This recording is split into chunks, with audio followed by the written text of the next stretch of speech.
দড়ি নিয়ে কেমন এসছে, শাড়ি পরবে শাড়ি। এখন দুপুরবেলা আমি রান্না করছি, এখন শাড়ি পরবে। আমার সোনামা এখানে বসে আছে, আমি এখন রান্না করছি, ও এখন শাড়ি পরবে। শাড়ি পরিয়ে দিতে হবে এখন, ভালো লাগে বলো? এই যে শাড়ি নিয়ে চলে এসছে, দেখেছো? আমি এখন শাড়ি পরাতে পারবো না। পরাতে হবে।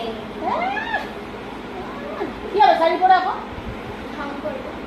বলে ঢং করবো শাড়ি পরে। শোন, আমার মেয়ের সঙ্গে খেলছে, দেখো ওই দেখো দেখো ছুটোছুটি, দেখেছো দেখো ওই এই দেখো দেখো দেখো খালি খালি ছুটছে, দেখো ওই দেখো খেলছে, দেখো দেখেছো খেলছে, আমার মেয়ের সঙ্গে খেলছে, দেখেছো? ও যেখানে যেখানে ছুটছে ও সেখানে সেখানে ছুটছে, দেখো দেখো এই দেখো এই দেখো দেখো দেখো দেখো খালি মামা কই, আমার মামা কই, চলে আসে চলে আসে চলে আসে, এই খেলছে ওর সঙ্গে খেলছে, দেখো দেখো ওইরকম খেলে। ঠিক আছে, দেখছো দেখছো? ঠিক আছে, তোমাদের সামনে দেখো।